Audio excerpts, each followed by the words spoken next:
have been looking at various elements of the creed. Now we want to look at the third block of the creed, as it were. I believe in the Holy Spirit, the Lord, the giver of life. And from then on, the rest of the creed is what the Holy Spirit has done. In fact, the Holy Spirit is the one who's always active in the Christian life and in this world. The Holy Spirit, by definition, in a certain sense, is hidden. We know God the Father because Jesus has told us. We see Jesus, we can see him, we can hear his words. But Jesus spoke a lot about the Spirit, and he was acting in the Spirit. And what Jesus helped us to understand was that the Spirit is the love that exists between him and God the Father and him, mutual love. And that in fact, he wanted to bring that love on earth among us. So Jesus promised that he would send us the Holy Spirit. The Holy Spirit would guide us. The Holy Spirit would lead us in truth. And the Holy Spirit would be in our hearts. So much so that St. Paul then, the great missioner, in one of his letters to the Romans said, the Holy Spirit has been poured into our hearts.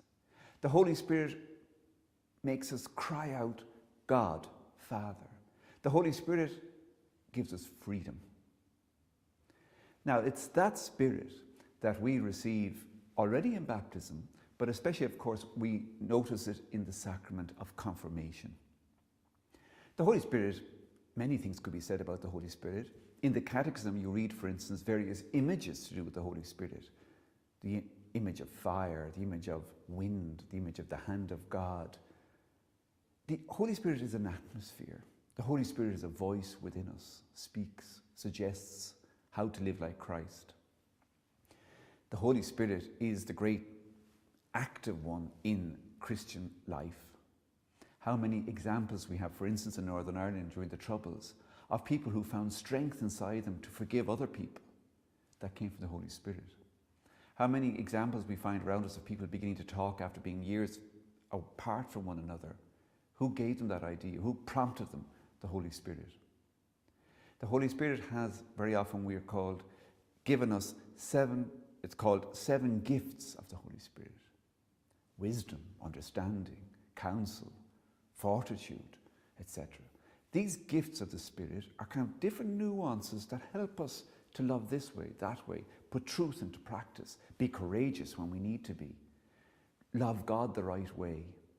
There's a lovely phrase that maybe we take this as the last point from one of the Orthodox leaders about the Holy Spirit to show us the importance. Perhaps we need more every day to pray, come Holy Spirit.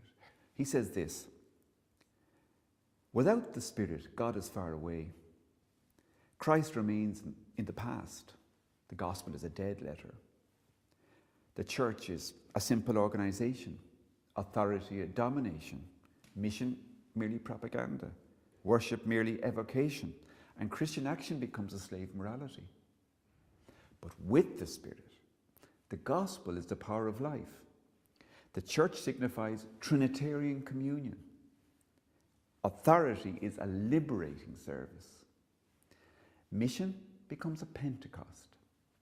The liturgy is memorial and anticipation, and human activity is divinized, deified. We have to be very grateful to the Holy Spirit, the one who is very active. So it's good every day to pray regularly, come Holy Spirit.